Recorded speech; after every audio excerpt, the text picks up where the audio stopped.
What is going on, Busy Bariatrics? Today, we are going to be keeping it real. If you think you can fast forward your way to permanent change, Connie is here to tell you that microwave results lead to microwave shit that fizzles fast. We're diving into the psychology of long-term transformation after surgery, and we're also going to go over how to quit chasing instant gratification and build habits that earn results that last. If you've heard her name before, you should. We are going to be having Dr. Connie Stapleton. She is a licensed bariatric psychologist, the author of Mind Prep, and creator of Bariatric. She's helped thousands break free of quick fix thinking and step into mental frameworks that actually stick. More importantly, her book, if you're watching on YouTube, Weight Loss Addiction Does Not Treat Food Addiction, single-handedly changed my life. It's because of that I cannot be any more honored or revered than to welcome none other than Dr. Connie Stapleton. Connie, thank you for coming on the show. You are so welcome, my friend. Oh my I goodness. mean friend, and I'm so grateful to call you friend. And I'm honored because for years I called you hero, and then N of one. N of one, Rob. well, either way, but you're still mine. Thank you. Your book changed my life. And for those of you who don't know, I kind of share it often, but during my early parts of bariatric surgery, I was getting away with eating cheeseburgers, fast food, sneaking some alcohol, and still losing about 5 pounds a week. And I realized after 9 months that I was probably having a worse relationship with food than I did prior to surgery and afterward. And my therapist actually recommended your book. And when I tell you I probably read it in 2 days, it just changed the whole idea of this is why I am eating. And it really did change my beliefs of, like what food has. So for people who are living under a rock, just give like a quick who you are, what you do besides change lives and shape the bariatric community. Well, let me tell you one thing. I appreciate everything you said, but I don't change any lives. I changed mine. And I encourage other people to change theirs. And it's an honor and an absolute privilege to be part of anybody's journey. And so for 30 years, I've been doing that as a psychologist, and I've been in the bariatric space for about 20 of those. It's phenomenal because when you look at the bariatric community, I think everyone thinks it's just been around for 5 years, when in reality, this has been growing for close to 20. How has the space changed since you first came in, and what have you noticed is some of the most needed parts of it? Well, that's a great question. When I first came in, I was kind of an outlier because I was brought in by somebody else who had been in the field of addiction and recovery. And that is the reason I get the bariatric world, is because when people have surgery or lose tremendous amounts of weight, they've lost a big coping skill. And we've talked about relationships with food, and that relationship changes drastically. And if somebody doesn't have some skills to lean on after they lose that relationship with food as they've known it for however long, they're going to be in tough shape. And so I knew that because of my own recovery and having gone through a treatment program, without the aftercare part of the whole thing, I would have been sunk and I would have been back to using in no time. And so I knew that people going through a huge transformation like bariatric surgery and significant weight loss were going to need a place to land where they could learn some skills to help them maintain the new lifestyle. And so I was kind of a pioneer. People were like, "You're off your rocker, lady," and the surgeon that I worked with for 15 years literally would say to me, I have no value. I see no value in what you do. And that has changed dramatically. And I think it's really been since COVID. And because so many people came online during COVID in the bariatric scene. And so that's why I think people think this has all been happening in the last 5 years, because there's been so many great people doing so many great things on social media. And that was not even around when I started in this field. So it's a great thing. It's got to be tough because if you're looking at the math, I know I'm not the best. My weight is history, not my weight is math is my Instagram. But when you look at that, you spent kind of 15 years shouting wherever you could about the importance of things, and it's like overnight, almost ever like within like a month, all of that changed that it happened. How did you like? I don't even know how to put this in the best words of how did you survive or just maintain or keep the faith that this was important for 15 years? Because I think in an age of microwave mentality of we want instant gratification, I don't think anyone really understands what does it take to be patient and do your work and craft for 15 years. Yeah, that is a great point. That is such a good point. I believe so firmly in what I and now a lot of people are trying to add to the bariatric community. Clearly, nutrition has been around in the bariatric world forever, and dieting, and to a lesser extent what you're doing, the movement piece. And I love that you are doing this in the bariatric community so much. Because, I mean, those are the things people think, and then they think behavior change. Well, I think, yeah, behavior change is fine, but that's the thing that people quit doing. And the exercise is one of those behaviors that people quit doing over time. And so I mentioned in a support group not too long ago, it was this calendar year, and I said to one of the people who works at the program, because she said, you've got nutrition and you've got movement and you've got behavior, whatever they call it. I'm like, those words just really grate on me Mm-hmm. because behavior is only going to be sustained if people can figure out why they quit doing it. It's like, what happens that I quit doing this? So I'm like, behavior management or whatever the hell they call it is essential, but it's not sufficient. You need some mental health with it. And you know what she said? She said, you know what, Connie, we have hard enough time getting people in here to work on the behavior change, much less talk about anything about emotions and psychology and whatever. And I'm like, that's a good point. And I've had people in the professional world in bariatric communities say to me, Connie, people don't want to buy what you're selling. I said, I'm aware of that. I'm very aware of that. But I tell you what, I'm here for the people who do want it. And so that's what's kept me in it. And it's a testament that you have. I think as I've now coached like hundreds of bariatric patients with fitness and nutrition, I can almost automatically identify who needs to work on their relationship with either their emotions or their relationship with food. And it's the unsexiest work because I think we both agree the diet and exercise industry knows how to market. But I think from a psychology standpoint, the best results I've seen clients get comes when they heal those two things almost before they even pick up a dumbbell or start tracking a macro. Why does it not get the proper attention that those other aspects of the bariatric journey easily get? First of all, I think the medical community, the physicians, that level, they're not trained on this.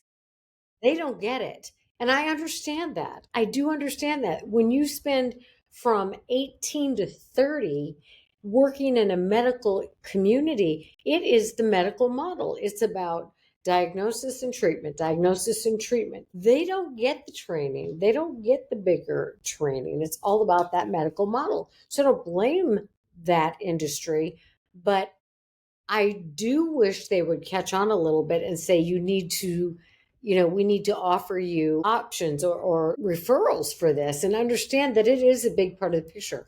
So I don't think the people at the bottom line, the front line, care or understand the importance of this. So I think that's partly where it's left out. The diet industry, that multi-billion dollar industry, what do they care? They just want to make money. Exactly, yeah. So I always joke that I've done Noom before Noom was a thing. Yeah. And who wants to look at themselves and say, "Oh, these are my shortcomings. Oh, this is my trauma I have to work through." I just evoke pain in people. And I think that's also the toughest part is I think very much fitness and nutrition is topical of you can do a lot of that and while not addressing everything. Yes. But then also like going back to like the surgeons, the hot take that I always give is that it really is not the surgeon's job to heal the relationship with food That's or right. self or to teach them how to diet or exercise. That's right. What I will say the surgeons need to do is they need to be able to refer to dietitians for nutrition, Yes. personal trainers for fitness, Yes. and licensed psychologists and therapists for exercise Yes. because most patients are going to try to find those resources if you don't have them. Hmm. And there's a lot of wrong out there in the fitness and nutrition space, especially when it comes to bariatrics. Right. Because bariatrics is such a niche field that you have to have very specific knowledge about bariatric nutrition, bariatric exercise, bariatric mindset, and it frightens me when people just go to a gym and find a personal trainer that knows nothing about the bariatric process or goes to a general dietitian that is going to teach them different than a bariatric dietitian would teach them. And, it's like, It's funny because sadly I posted something on social media, which is like the worst thing you can ever do. And a dietitian who is a registered dietitian, not a bariatric dietitian, kind of blew up every point that I was making of here's what you need to know to understand coaching bariatrics. Yeah. And a lot of mine wasn't really necessarily geared towards nutrition. It was here is the mindset, here's the understanding of the relationship of food, here is the sense of self, here's how movement changes. And she went spouting off of only a registered dietitian can actually handle this aspect and only a therapist asked it. And all I asked back was, what is your experience with bariatrics? And her answer was none. And I just responded with thank you, because just because you're a doctor does not mean you know bariatrics. Just because you're a surgeon does not mean you know bariatrics. Just because I'm a psychologist doesn't mean I know about child psychology. I do not. Yeah. And I think like when we talk a scope of practice, you look at personal trainers. There are phenomenal personal trainers out there who can get excellent results for clients. If they don't understand the psychology of someone who used to be morbidly obese and is now working out, it's probably not the right fit for them in a lot of their experience if they don't know what they're doing in that field. Exactly. I'm 100% with you. You know what? We need to find a way to talk to the surgeons and all the medical doctors. It's like, we don't expect you to understand this aspect, but please recognize the importance of it and refer people. So when you were doing that, because I keep want to go back to that like 15-year point, because I look at so much in microwave mentality, which is where we're going in of we need everything in like 3-month fixes, 6-month fixes. How do you maintain relationships in the bariatric field for 15 years, knowing that you're almost pounding your head against a wall? Like, how did you get the word out or kind of message the importance of what you do? Well, back in the day when there wasn't all the social media, I started out and I have a huge debt of gratitude to Obesity Help because back then they had 4 conferences a year and they were so generous to invite me to speak at them, almost all of them, for several years in a row. And so that gave me a little bit of exposure. And I was writing for their magazine. And that was a way for me to get over my beginner jitters in speaking. And I remember going to some of their conferences at the beginning, and I was so afraid. And they had a clothing exchange, and I would set up my little self in a corner, and I would make myself talk to people when they came in. And that's kind of how I got started in the national kind of thing. And then I joined the ASMBS and started doing that. And it's really interesting because when I started, I was in Augusta, Georgia, and I was working with a particular surgeon. And I started groups and I started individual therapy and I started my mind prep and I just started building programs because I'm like, people need to know. 20 years later, I'm now in Atlanta and I do an online group and I still have some patients from that Augusta group from 20 years ago. It's such a testament to what you do. Well, I tell you what, I think it's a testament to my compassion and my understanding of the difficult nature of recovering from a chronic disease because I'm doing it myself. There's something to say for that because I know the beauty of our relationship is we talk often, in depth on things. And I've been in your house and we've sat there, and there are just some things that when I'm talking to you, I understand that you truly know the struggle of addiction and the idea of, I know that I should be doing better, but why can't I do better? How do people start to like manage that relationship or even get that ball rolling? Because I think it's one thing of like, oh, I know I shouldn't eat so much, but then it's like, okay, how do you start to get them into the mindset that helps them change that? More recently, I have kind of distilled the process to, okay, you know what you need to do. You know how to lose weight. You've done it before. You know the things. You know what the gotta do's are. You know how to. What are the obstacles between knowing what you need to do and doing them? Because you're not doing what you want to do according to your own values. What are the obstacles? So we start to look for what are those obstacles. Then we have something to work on.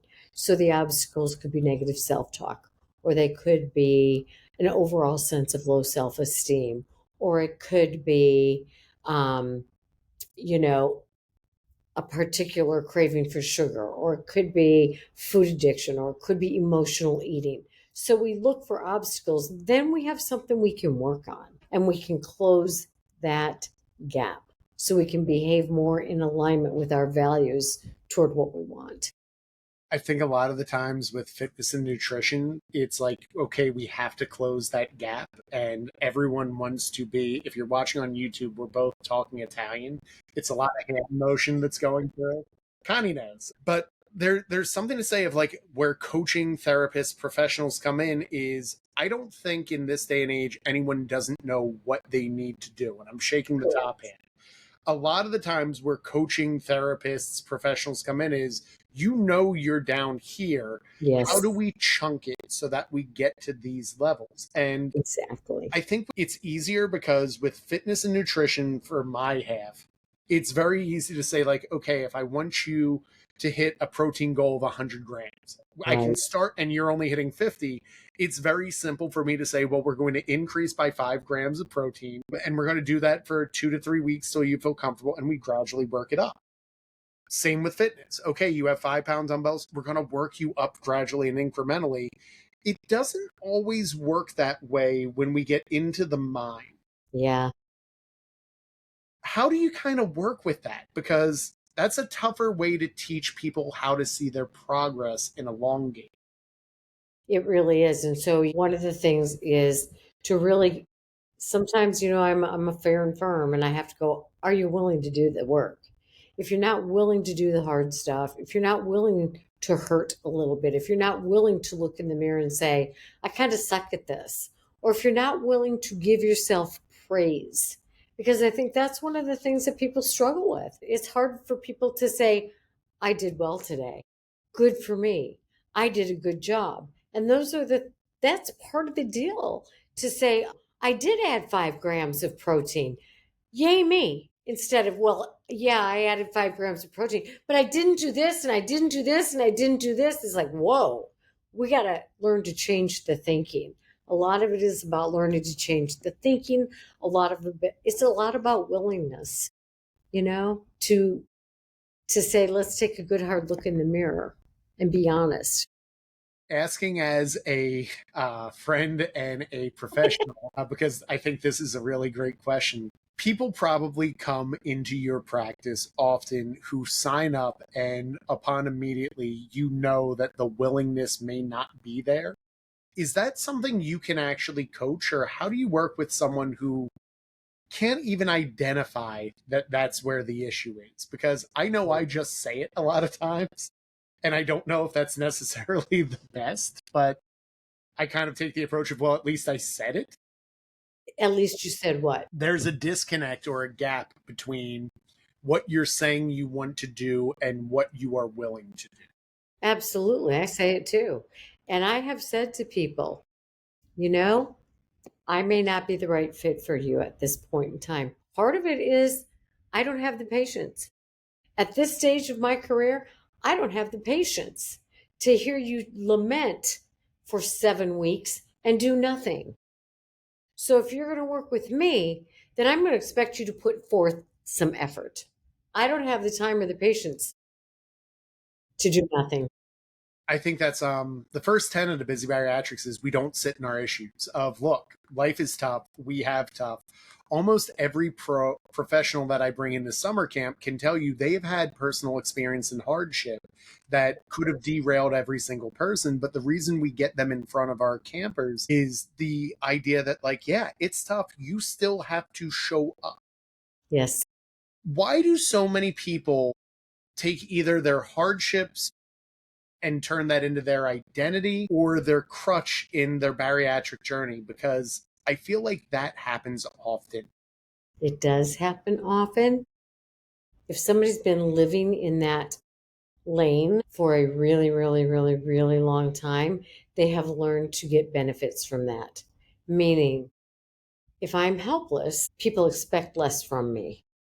So I don't have to do so much. If I have people doing things for me all the time because I'm too heavy or I'm immobile, or then I don't expect very much from myself either. And so, and some people, so the question becomes, what are you getting out of that? What are you getting out of the pity party? What are you getting out of being the victim? What are you getting out of being incapable? What do you get out of that? What is the secondary gain? There's something there that's holding me into that I'm benefiting from in some way, shape, or form, which doesn't sound even logical, but it is. For some people, it's even like if I quit playing the victim or if I take responsibility for my life, then I'm afraid the person who lives with me, who caretakes for me, will leave because I won't need them anymore and then I'll be alone.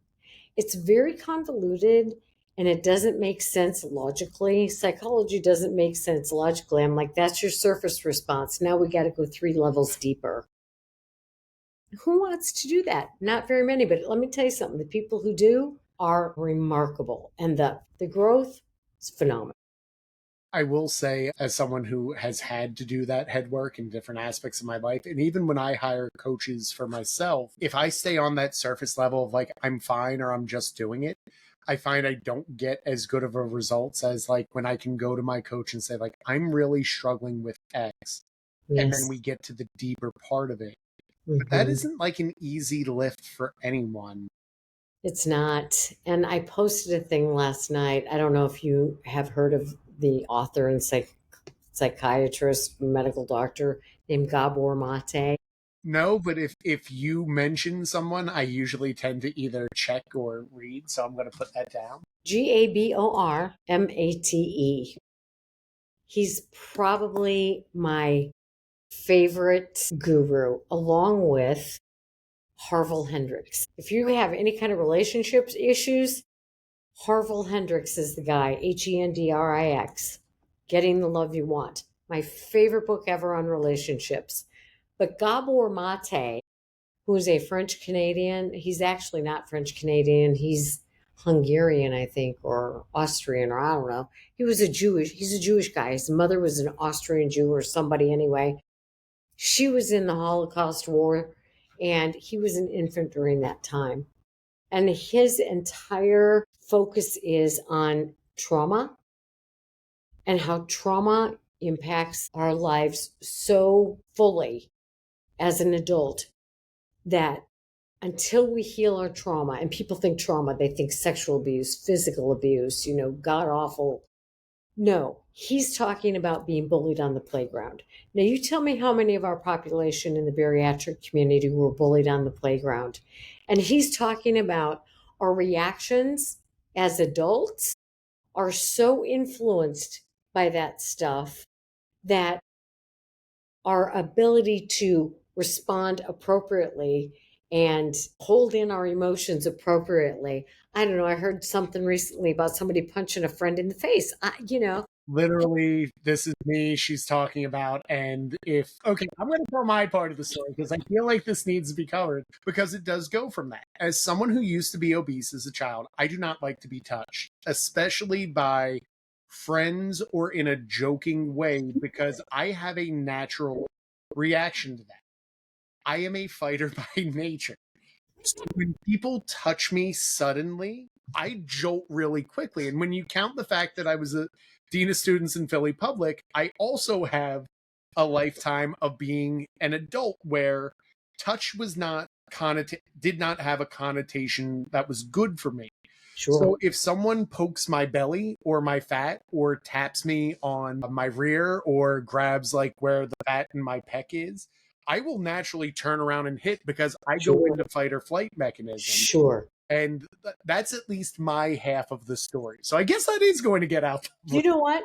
That is perfect. That I'm so glad we brought this up. That is exactly what he's talking about. He's like that reaction, that instantaneous reaction comes from don't touch those parts of my body. Don't make fun of them. Don't touch them. Don't poke them.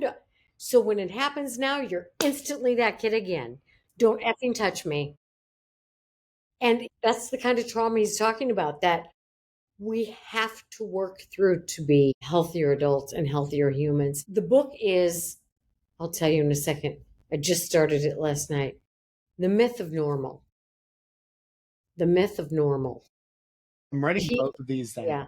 The other one that he writes that I just can't get enough of is called When the Body Says No. And he's talking about how illnesses, physical illnesses, particularly inflammatory disease, which again, a lot of our patient population struggles with inflammatory diseases. And his whole book is about these biological markers for like cancer and whatever. Like they'll test women for breast cancer, the biological marker. Over 80% of people who get breast cancer don't have a biological marker for it, the genetic marker. It's caused by stress and repressed trauma that wreaks havoc on our bodies and causes physical illness. And I totally believe him that that unexpressed trauma and the emotions associated with it are the core of obesity, addiction, so many physiological issues, and people don't get it. It's where I want to bang my head up against the wall. Who wants to look at that? They're like, oh yeah, I was sexually abused, but that doesn't bother me. Bullshit. Yes, it does. 100% does. Yeah.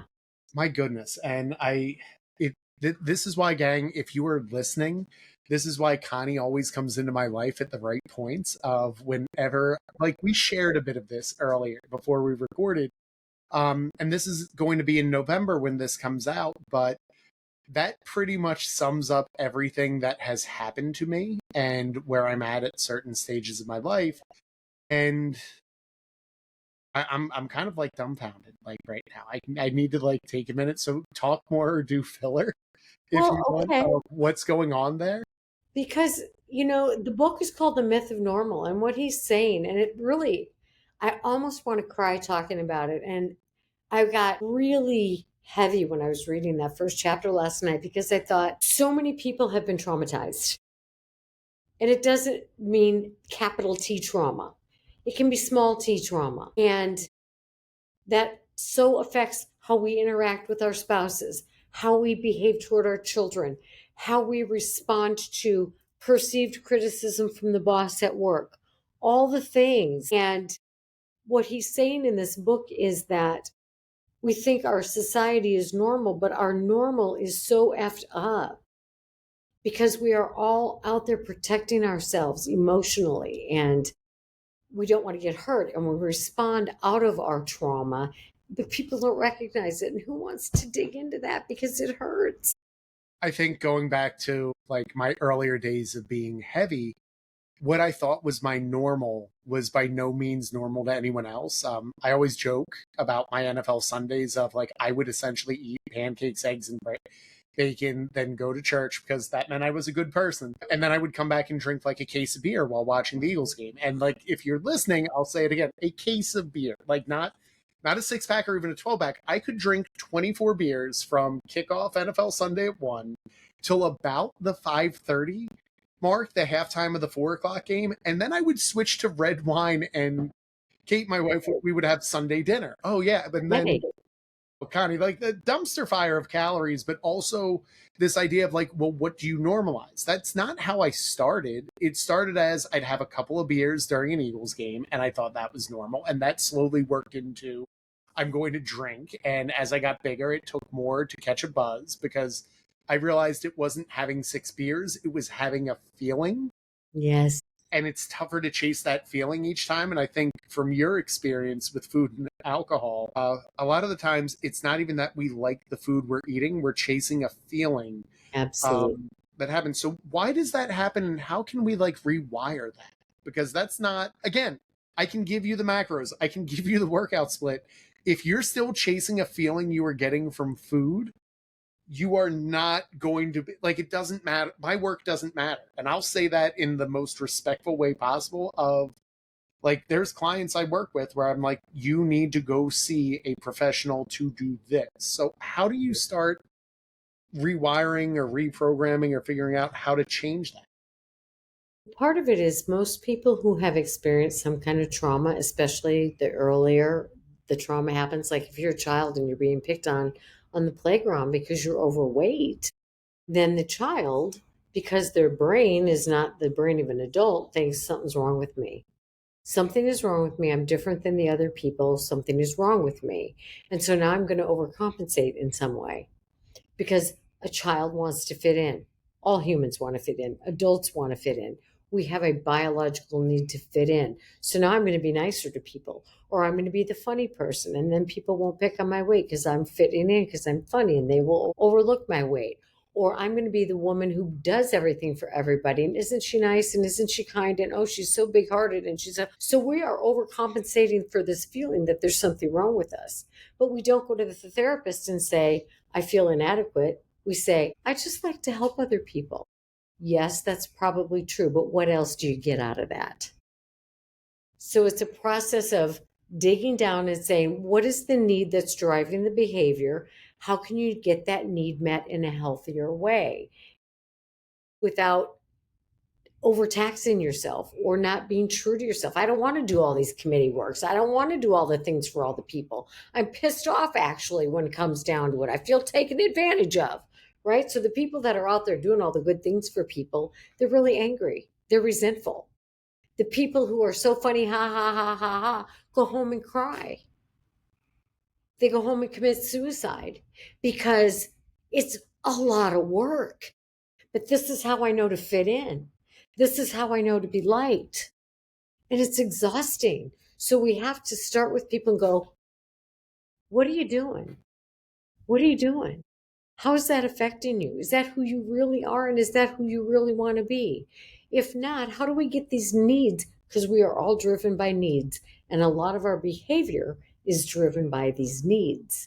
So we have to identify the need and find healthy ways to get it met. Does this sound easy? No, and Does this sound like it sounds microwave? really uncomfortable. And like, I'm speaking of, I'm listening to everything Connie's saying, and I am just like, yeah, I have all those aspects of myself. Most of us I may do. not be a woman who tries to self please, but everything else kind of check the boxes in a lot of the ways, and I think it's very common in our community.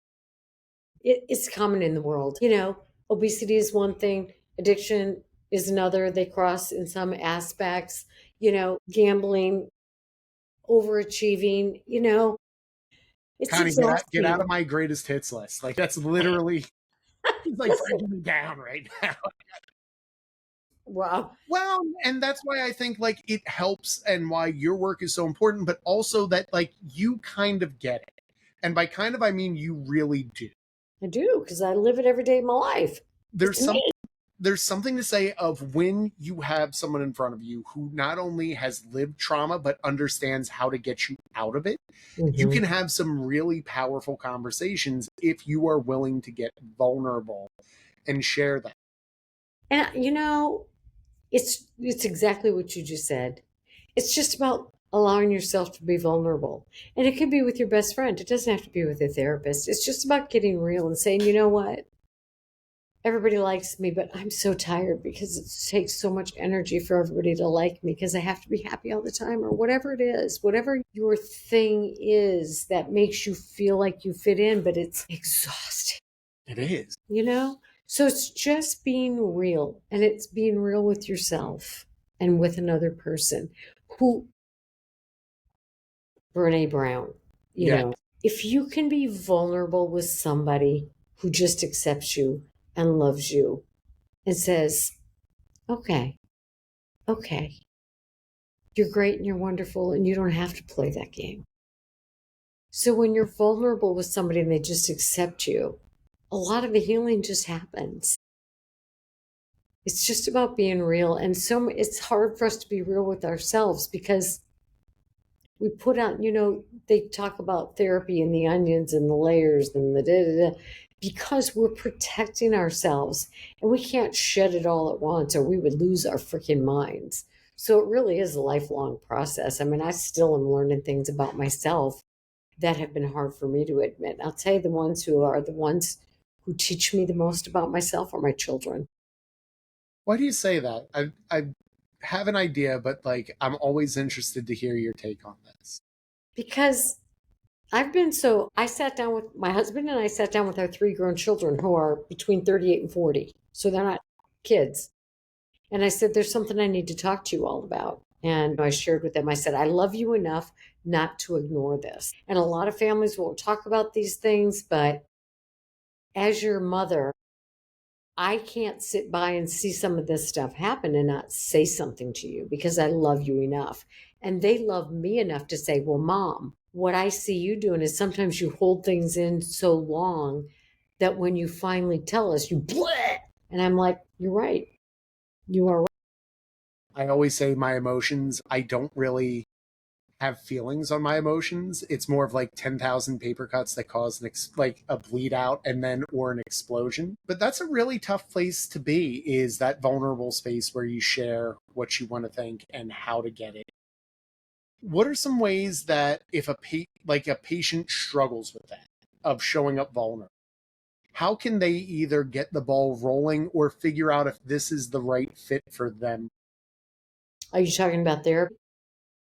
Any way you want to go. Because I think for me, I can always tell when there's something behind a client. Like I know when I'm not getting the full picture, but Okay. also I don't necessarily know how to give it. And I will say, when I'm in a therapist chair, it took me like 2 years to finally feel comfortable with my therapist.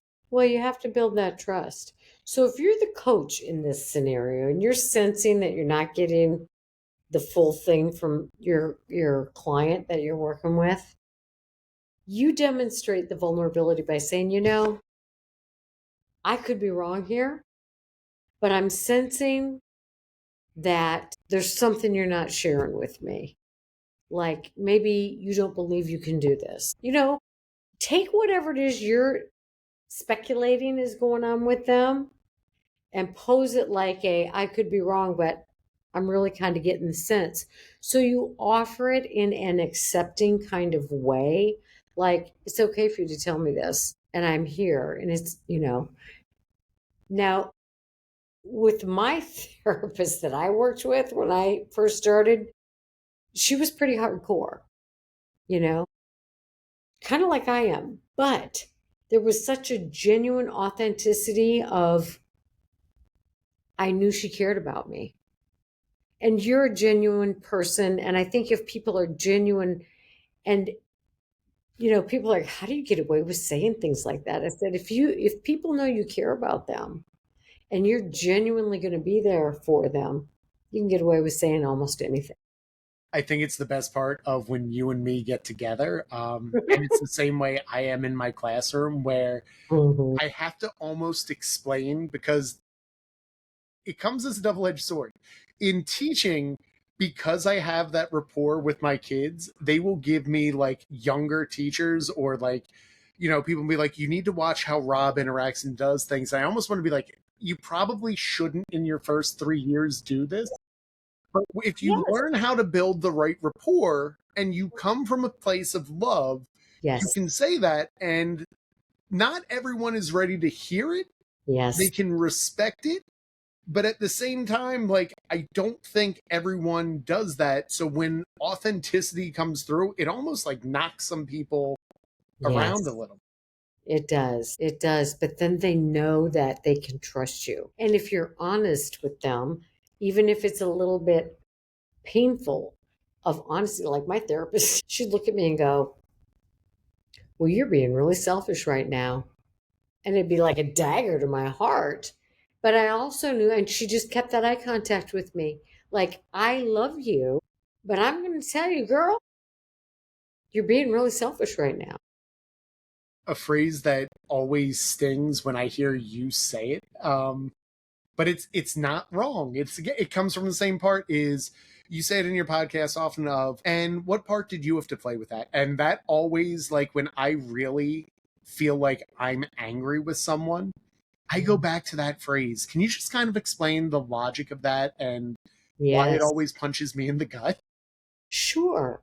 And it's the same reason people don't want to do therapy because it's like, oh crap, I have to look at my shortcomings. I have to look at the things that I do. If you talk to any two people who break up, I'm going to say, well, he did this and he did that and he did this and he did that and he did this.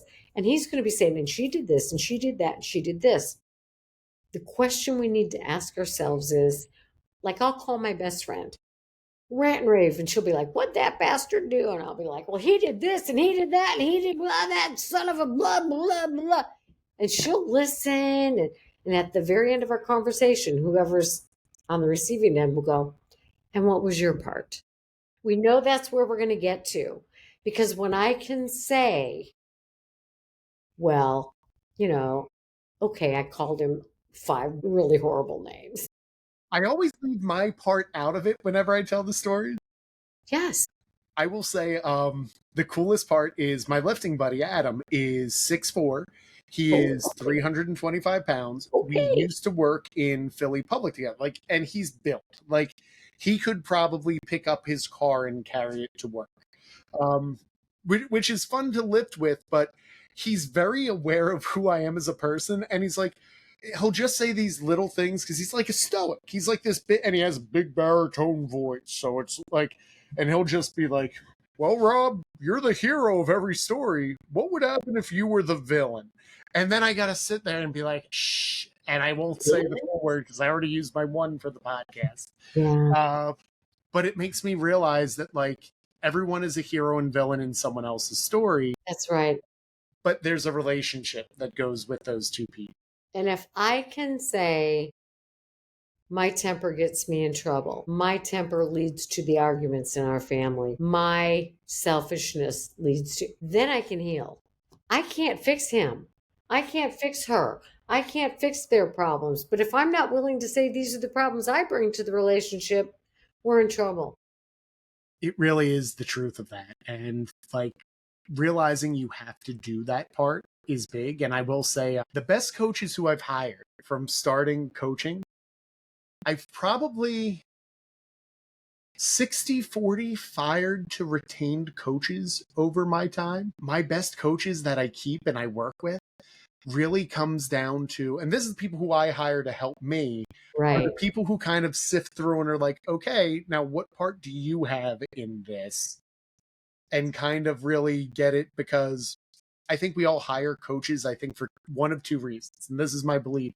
We either truly want change and don't understand how to get it, or we are looking for someone to validate our actions, habits, and behaviors. I love that. I will tell you, I am not in that last camp, but there is a market for that. Yeah. Why do people seek validation even when they're wrong? Okay, so why do people seek validation even when they're wrong? Do they know they're wrong or do they think they're right? I think they're right. I believe they think they're right. Because who doesn't want to be right? Who wants to say, I'm wrong? Yeah, that's pretty true. Validation is a basic human need, you know?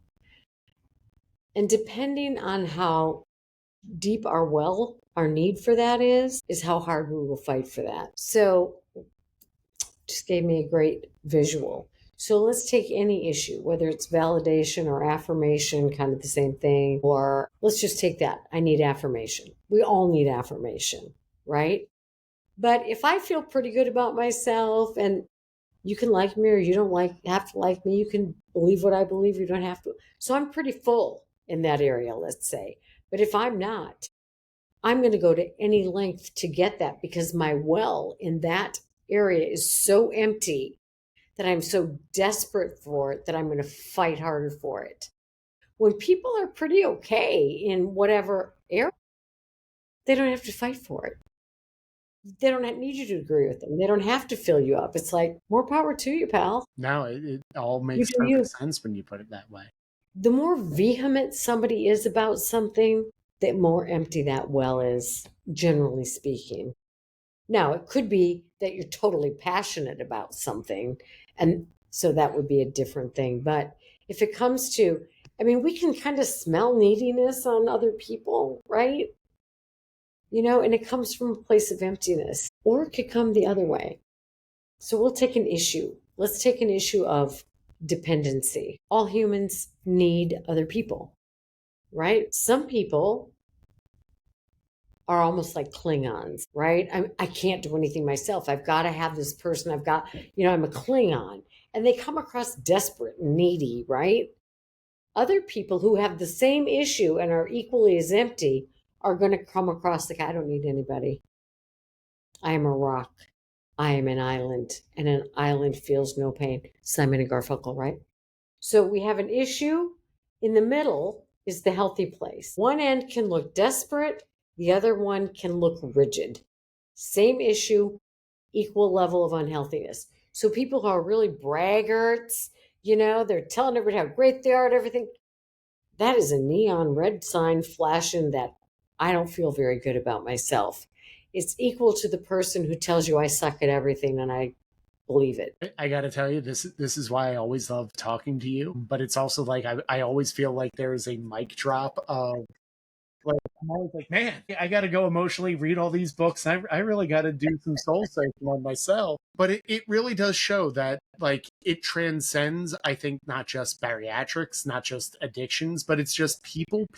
And I don't think enough people understand that the more you get into the human nature of life, the better you do and understand how to show up for yourself.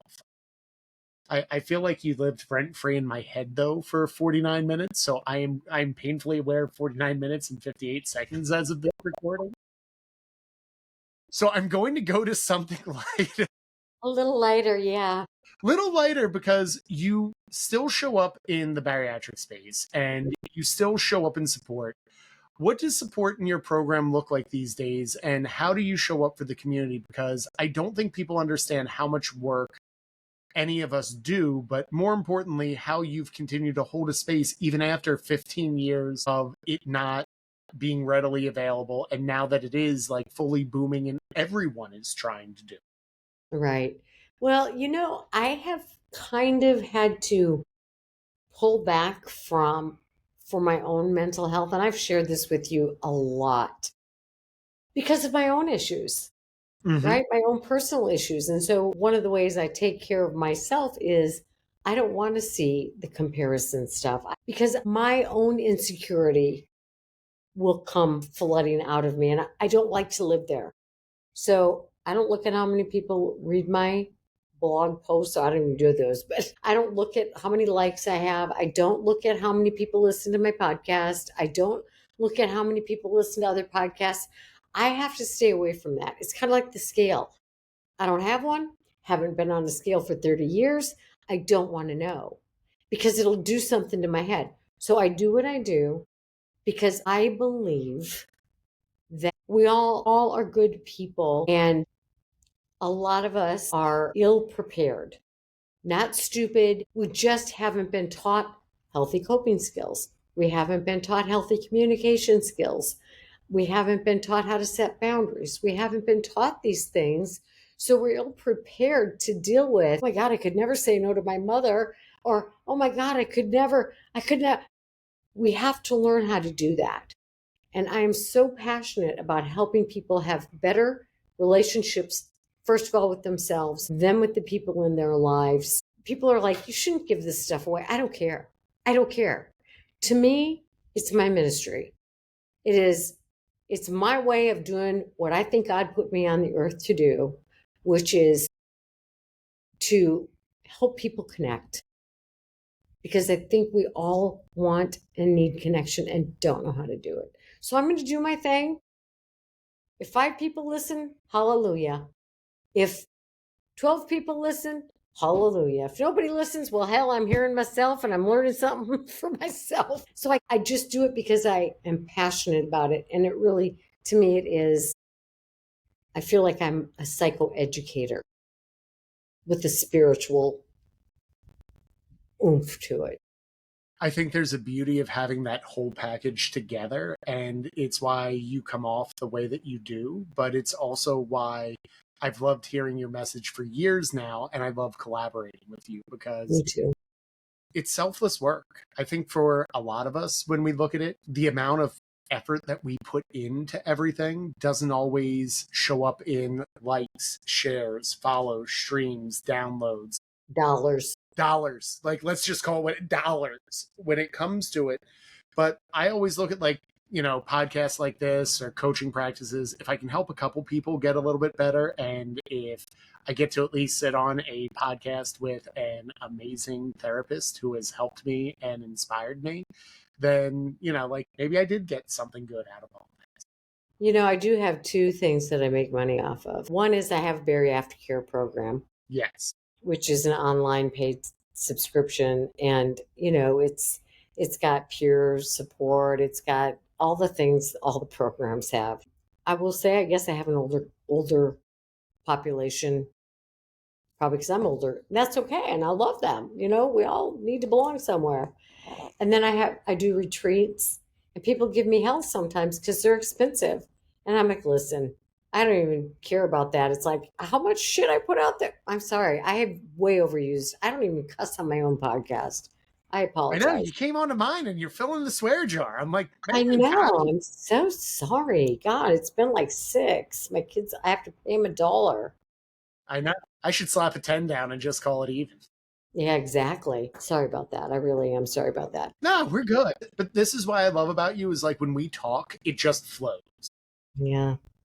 Well, I got to watch that flowing. But people give me heck about it. It's like, that's so expensive. I'm like, I know that. And I know it's not available for everybody. Listen to my podcast. I've got 200 hours free. And so I'm not feeling bad about it. And I will say, when I had 6 figures of credit card debt, I think I bought your copy pre-used because that's kind of what fit in my budget. And I listened to the podcast. I think when a lot of people, like, look at the money barrier, you look at the people who are providing in our space, offer almost enough free resources that you can really do a lot of the work on your own. But, like, if you do want that level, I'd ask and challenge, because, like, I've seen the retreats, or I know what you put into them. You're staying with the best bariatric therapist in the community, in the country. Like, first off, you get a weekend of that. And I've had clients go to your retreat, and I don't think they even understand when they sign up, because I tell them outright, you're not going to be ready to have an emotionally exhaustive weekend working and bettering yourself. Mm-hmm. And it's awesome. Like, you're someone who opens up their house, their home. You share freely and willingly. And for all that, like, I just do want to thank you, because I know we're getting close to time. If people did want to connect with you, what's the best way they can get into your world, other than the fact I shout from the rooftops to everyone? I appreciate you. Just my website, ConnieStapletonPhD.com. It's got all the things on there. And the podcast, I changed the name from Bariatric Care to Weight Loss Information. That's why I was, like, kind of, like, flinching a little, because I know it is Bariatric Care and I know it switched, but it's also, like, it reflects everything of what you're doing. It's wins, it's weight loss, and it's really, like, just a comprehensive listen of what you can do. And I always say, like, it's one of my best ways to walk if I want to really reflect on where I'm at. And when I usually am off, I realize, like, I haven't really listened to, like, Connie to keep me grounded on some things. So thank you for always being my You're welcome. friend. And love what you're doing, and you are the absolute perfect person to be doing what you're doing. To hear that to come from someone who changed my life means the world to me. So I am going to close this episode out by saying, all right, busy bariatrics, if you are still listening, which technically I've seen the data, nobody does at this point, but if you are still listening, let's let Connie's words sink in. Quit chasing microwaved wins and start cooking your habits slow and steady, and do the deep work that it takes to get the results you always wanted after bariatric surgery. If you found value in this deep dive that we had, or you just want to talk about how Connie pretty much made me feel all my feels in an hour, go drop a 5-star rating review, because it helps other post-op patients find real talk guidance instead of the fluff that's out there. If you skip the micromanager mentality and want actual transformation, please go tune into Connie's programs or snag Mind Prep and get real. And as always, people, keep getting busy. Thanks, Connie. Bye, Rob. Thanks, everybody.